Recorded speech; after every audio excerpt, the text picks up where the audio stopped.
I remember the first slickers that we did. It was in the early 90s. And we didn't have a ranch, we didn't have horses, we had a few volunteers, we had very little money.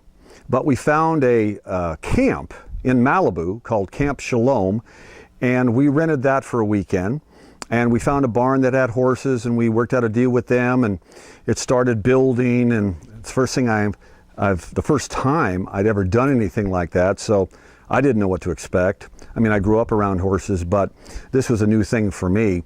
You know, we found wranglers, we found volunteers. By the end of the time that we were there, we had probably about 200 people for the weekend. About 50, 60 kids, volunteers, wranglers, horses. And it was amazing to see what that type of environment did for these kids. I mean, of course, being outside is great. Sleeping in bunkhouses was really different for them. You know, getting them out of the element that they're used to, that they get stuck in. You know, eating together, you know, playing together, doing things together as a group, you know, not as an individual. All that stuff really made a big difference in how they looked at life. They saw that it was far better to do things with people.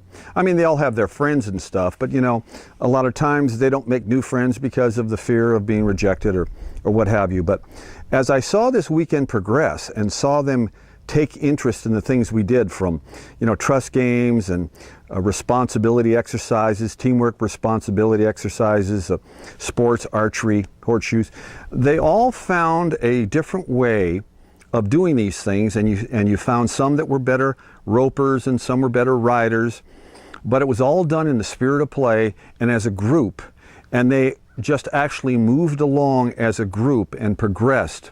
And by the end of the weekend, they were really different.